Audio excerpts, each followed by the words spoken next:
विभिन्न प्रकार के 9 इंडेक्स फंड्स। हमारे पास ईटी मनी यूट्यूब चैनल पर इंडेक्स फंड्स पर कई वीडियोस हैं। हमारे पास एक्सप्लेनर तथा कॉन्सेप्चुअल वीडियोस हैं। हमारे पास तुलनात्मक वीडियोस हैं, महत्वपूर्ण इंडेक्सेस पर डिटेल्ड वीडियोस हैं और कम लोकप्रिय इंडेक्स फंड्स पर भी अच्छा कवरेज है। आप इसे अट्रैक्शन, अफेक्शन और हो सकता है कि लव भी कहें, लेकिन ये सच्चाई है कि दुनिया भर में और भारत में भी लाखों इन्वेस्टर्स की नजर इन पैसिव इन्वेस्टिंग इंस्ट्रूमेंट्स पर है। और इसलिए इस वीडियो में हम विभिन्न प्रकार के 9 इंडेक्स फंड्स की जांच करेंगे जिसमें आप इन्वेस्ट कर सकते हैं। समझा जा सकता है कि इनमें से प्रत्येक इंडेक्स के अलग अलग कंस्ट्रक्ट्स हैं, वो अलग अलग उद्देश्यों की पूर्ति करते हैं और विभिन्न रिस्क प्रोफाइल के साथ रेजोनेट करते हैं। लेकिन महत्वपूर्ण बात यह है कि प्रत्येक इंडेक्स की किसी इन्वेस्टमेंट पोर्टफोलियो में एक स्पेसिफाइड भूमिका होती है, जो ऐसा टॉपिक है जिस पर हम इस वीडियो में डिटेल से चर्चा करेंगे। आइए शुरू करते हैं।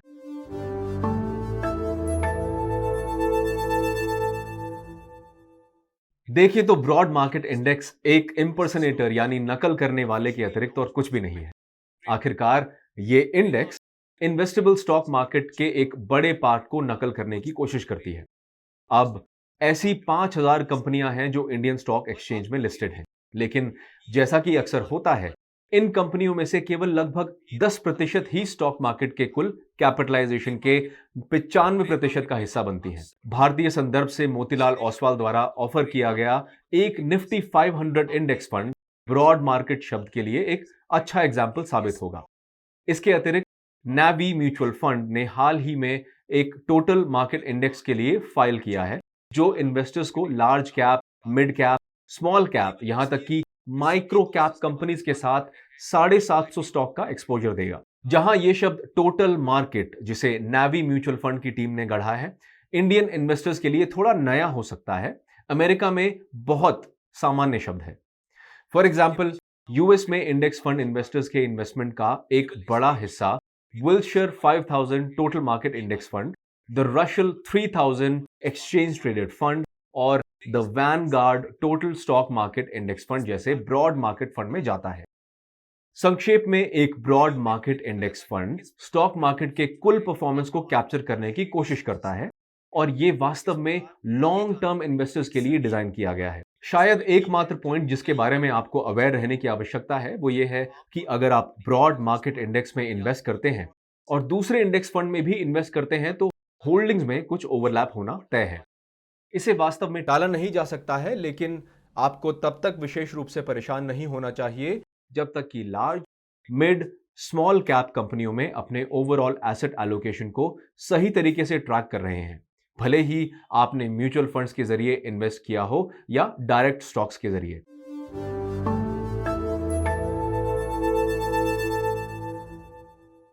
साइज जरूर महत्वपूर्ण होता है। यह एक एफोरिज्म या सूत्र है जो गहराई से हमारे समाज में समाया हुआ है, और यह भी खास तौर पर जब बात फाइनेंस और इन्वेस्टिंग की आती है। उपलब्ध इंडेक्स फंड्स में से अधिकांश उनके मार्केट कैपिटलाइजेशन द्वारा वेटेड होते हैं। Example, Nifty 50, Sensex, Nifty next 50, mid cap 150, small cap 250, Nifty 200 index सभी मार्केट कैप वेटेड हैं। इसलिए कंस्ट्रक्शन के हिसाब से अगर कोई कंपनी का हाई मार्केट कैपिटलाइजेशन है तो इसे एक लार्ज कैप कंपनी के रूप में लेबल किया जाता है, और वो एक निफ्टी 50 या निफ्टी नेक्स्ट 50 या निफ्टी 100 इंडेक्स में रास्ता बना लेता है। मिड साइज की कंपनियां, आमतौर पर 13,000 से 30,000 करोड़ की रेंज वाली कंपनियों को मिड कैप के रूप में टैग किया जाता है, और स्मॉल तथा माइक्रो कैप कंपनियां फनल के निचले हिस्से वाली समझी जाती हैं। इस बात की विशेष जानकारी कि लार्ज, मिड या स्मॉल कैप में क्या शामिल है, उनका परफॉर्मेंस इंफॉर्मेशन, अन्य मैट्रिक्स के साथ उनका क्रॉस एनालिसिस सभी ईटी मनी चैनल पर अभी पिछले दिनों जारी वीडियो में उपलब्ध है, इसलिए हम यहां उसके बारे में बात नहीं करेंगे। इस वीडियो में हम यह समझने की कोशिश कर रहे हैं कि market cap weighted index fund में सबसे बुनियादी कमी क्या है। अब हम सभी समझते हैं कि स्टॉक्स अक्सर वॉलेटिलिटी के साथ मूव करते हैं, और उस संदर्भ में यह मान लेना सबसे अच्छा है कि लगभग प्रत्येक स्टॉक किसी दिए गए समय पर ओवर वैल्यूड या अंडर वैल्यूड ही होता है। यह कहने का एक और तरीका यह है कि मार्केट कैप इंडेक्स किसी ओवर वैल्यूड स्टॉक को हायर वेटेज देता है और किसी अंडर वैल्यूड स्टॉक को लोअर वेटेज देता है। इसलिए किसी इंडेक्स फंड में इन्वेस्ट किया जाने वाला प्रत्येक अतिरिक्त रुपया इस मौजूदा डिस्टॉर्शन को और बढ़ा ही देता है। एक तरीके से इस प्रकार व्याख्या की जा सकती है कि इंडेक्स फंड्स शेयर को अधिक से अधिक महंगा बनाते हैं और बुल रन को बढ़ाने के लिए रिस्पॉन्सिबल है। पर फिर जब ये महंगे स्टॉक अनसस्टेनेबली महंगे होते जाते हैं, मीन रिवर्जन आरंभ होने लगता है, तो ये एक तेज मार्केट वाइड करेक्शन की ओर ले जाता है। कम से कम ये मेरी थ्योरी है, लेकिन एक बार फिर अगर आप लॉन्ग टर्म इन्वेस्टर हैं तो आपको शॉर्ट टर्म उतार चढ़ाव के लिए तैयार रहना चाहिए और इसके लिए बिल्कुल भी परेशान नहीं होना चाहिए।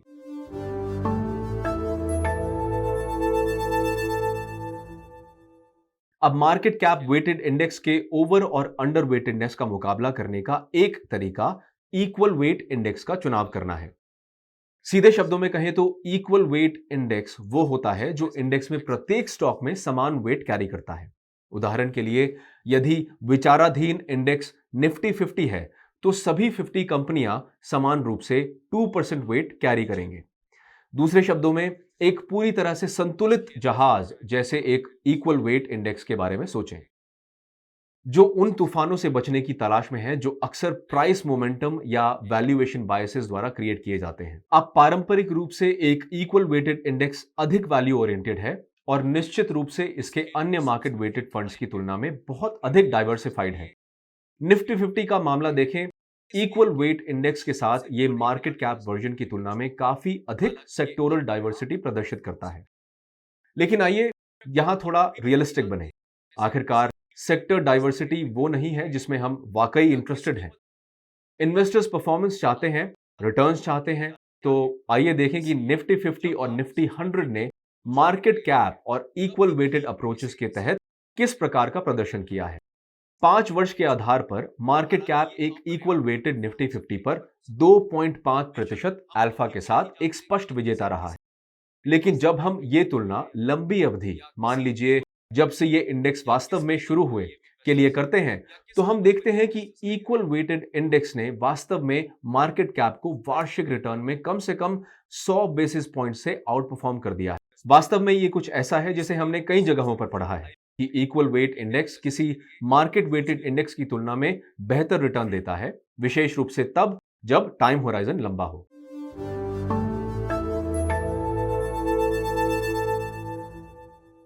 मार्केट कैपिटलाइजेशन अप्रोच किसी इंडेक्स को क्रिएट करने का सबसे पॉपुलर तरीका है, लेकिन जरूरी नहीं कि यह एकमात्र तरीका हो।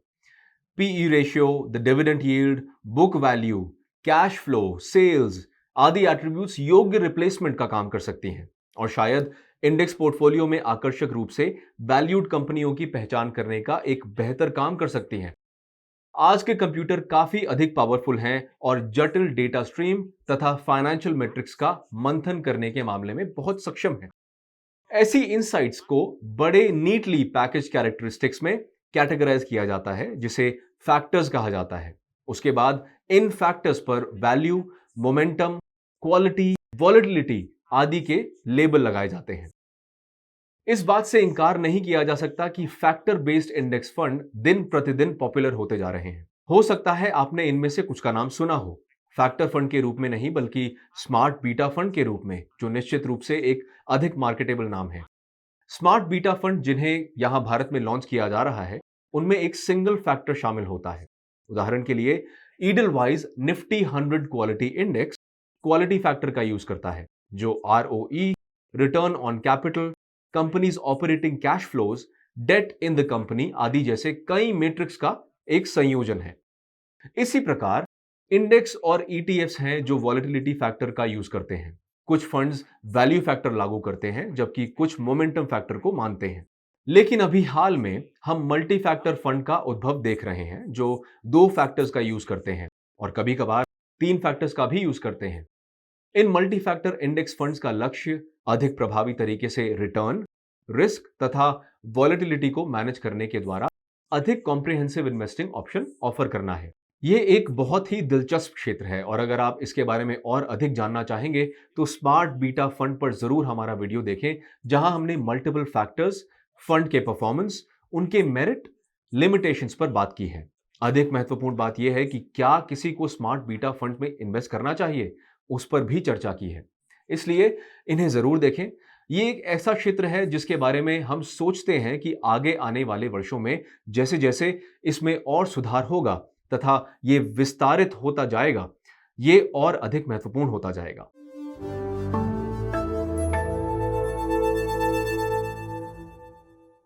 हेज फंड सक्रिय तरीके से अपने इन्वेस्टर्स के लिए ज्यादा रिटर्न जनरेट करने के लिए विभिन्न स्ट्रैटेजीज का उपयोग करते हैं।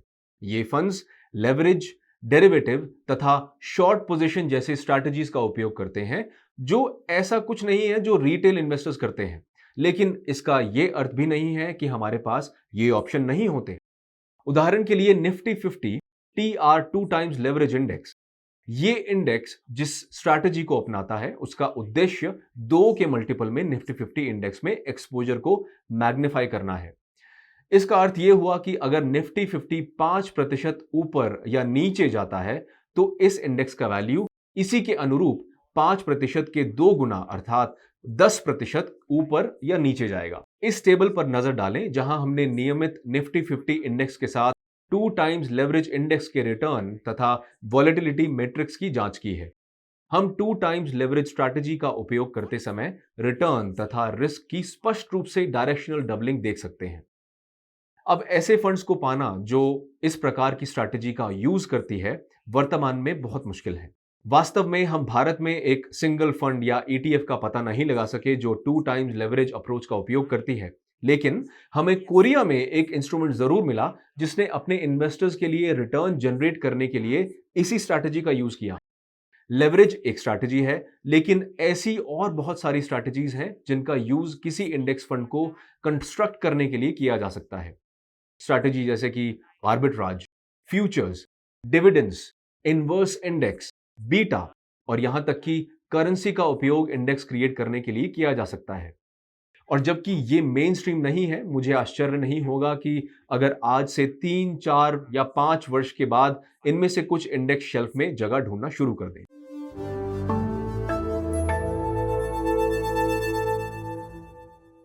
सेक्टर बेस्ड फंड्स या ETF में इन्वेस्ट करना ऐसा कुछ है जिसे कई लोग करते हैं। वो किसी सेक्टर में ब्रॉडर एक्सपोजर प्राप्त करने के लिए इन्वेस्ट करते हैं। अगर आप ऐसा कर रहे हैं तो हम उम्मीद करते हैं कि मार्केट को टाइम करने की बजाय आप पोर्टफोलियो को डाइवर्सिफाई करने की कोशिश करेंगे। आज banking, technology, health care, infrastructure, consumption आदि में सेक्टर स्पेसिफिक इंडेक्स फंड तथा ETFs हैं। ये फंड आमतौर पर ब्रॉडर कैटेगरी को पूरा करते हैं, लेकिन कुछ इंडेक्स फंड्स को बहुत संकीर्ण तथा स्पेसिफिक मैंडेट के साथ देखना अनकॉमन नहीं है। उदाहरण के लिए banking sector index fund broader banking category पर बेस्ड है, पर इन्वेस्टर केवल PSU बैंक या private bank only index fund भी चुन सकता है। इंडियन इन्वेस्टमेंट इंडस्ट्री में पिछले कुछ महीनों के दौरान इस स्पेस में कई लॉन्च देखे गए हैं और हम विश्वास करते हैं कि ये एक ऐसी कैटेगरी है जो तेज गति से बढ़ने के लिए तैयार है।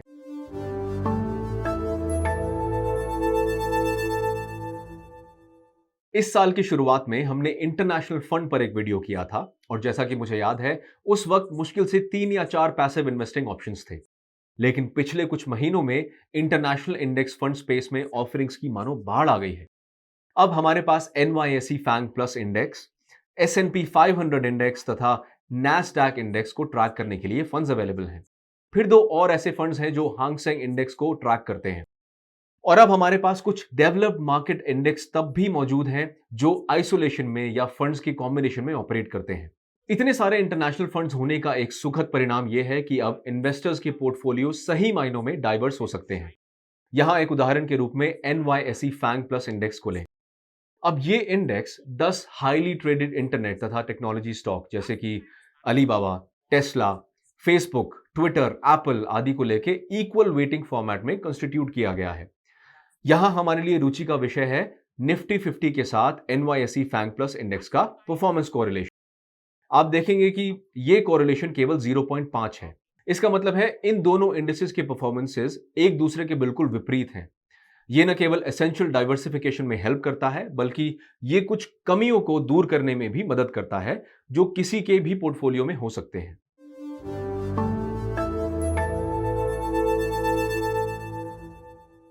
Date based index funds investors के बीच चर्चा का कोई कॉमन टॉपिक नहीं है। भले ये फंड्स ज्यादा पॉपुलर ना हो, पर यूजफुल जरूर हैं।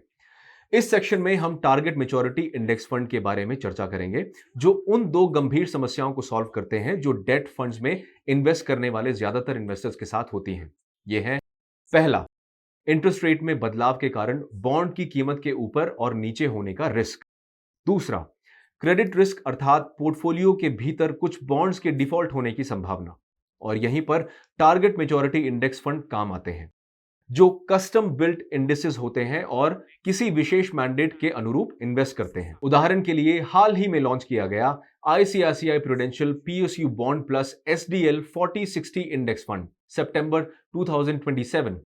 ये एक पैसिवली मैनेज्ड स्कीम है जो एक कस्टम इंडेक्स को रेप्लिकेट करती है, जिसमें 40-60 के रेशियो में 8 triple A rated PSU bond तथा 20 स्टेट डेवलपमेंट लोन शामिल हैं।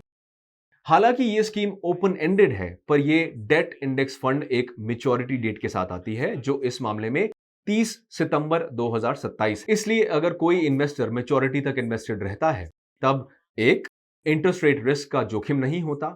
दो, चूंकि इन्वेस्टमेंट पीएसयू बॉन्ड तथा ट्रिपल ए इंस्ट्रूमेंट में जा रहे हैं, ज्यादा क्रेडिट रिस्क नहीं होता।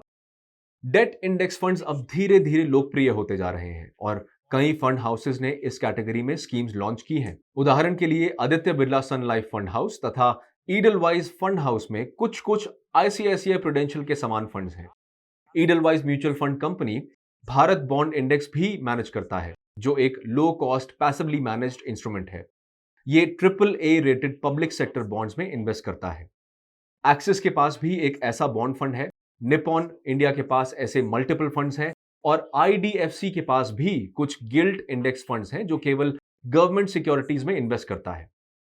इनमें से अधिकांश हाल में लॉन्च किए गए हैं और अगर आप टारगेट मैच्योरिटी फंड्स के बारे में और जानना चाहते हैं तो उस वीडियो को जरूर देखिए जिसे हमने ईटी मनी यूट्यूब चैनल पर होस्ट किया है।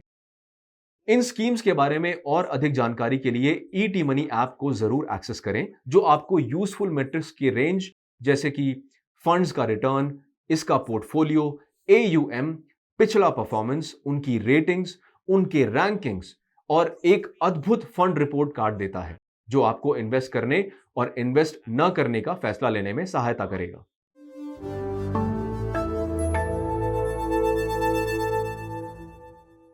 एक standard index one size fits all model पर काम करता है, लेकिन जैसे जैसे डेटा प्रोसेसिंग की शक्ति बढ़ती जा रही है, ये फंड मैनेजर्स क्या चाहते हैं और अलग अलग इन्वेस्टर ग्रुप क्या चाहते हैं, उसके आधार पर काफी अधिक पर्सनलाइजेशन के लिए मार्ग का निर्माण कर रहा है। यहीं पर कस्टम इंडेक्स काम आता है, जो संस्थानों तथा एडवाइजरी कंपनीज को एक पैसिव फ्रेमवर्क के तहत इन्वेस्टिंग स्ट्रैटेजी का अपना खुद का सेट क्रिएट करने में सक्षम बनाता है। इसे इस प्रकार सोचिए कि आर्किटेक्ट आपको ब्लूप्रिंट का एक बेसिक सेट तो दे रहा है, लेकिन आपके स्पेसिफिक रिक्वायरमेंट के अनुसार कंस्ट्रक्शन में बदलाव करने की भी अनुमति देता है।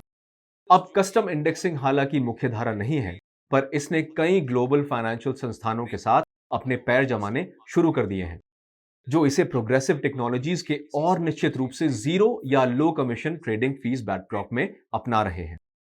भारत में फंड हाउसेस के साथ हमारे इंटरैक्शन ने प्रदर्शित किया है कि कस्टम इंडेक्सेस का निर्माण करने की दिशा में बहुत गर्मजोशी है और ये सब अगले 3, 4 या 5 वर्षों में और अधिक पॉपुलर होंगे।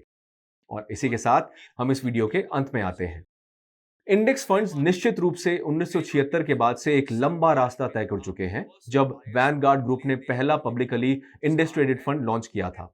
बहुत सारी स्कीम्स जिन पर हमने चर्चा की है और चुनिंदा रूप से इस वीडियो में सामने रखी हैं, रिसर्च तथा इन्वेस्ट करने के लिए ईटी मनी ऐप पर उपलब्ध है। और चूंकि ईटी मनी ऐप केवल zero commission direct plan offer करता है, यह निश्चित रूप से आपके लिए हमारा प्लेटफॉर्म यूज करने के लिए एक बड़ा प्रोत्साहन है। इसके साथ ही समय निकालने के लिए आपको धन्यवाद। हमारा चैनल जरूर सब्सक्राइब करें, अपने दोस्तों के साथ वीडियो शेयर करें और मैं अगले सप्ताह आपसे मिलने की उम्मीद करता हूं। Mutual fund investments are subject to market risks. Read all scheme related documents carefully.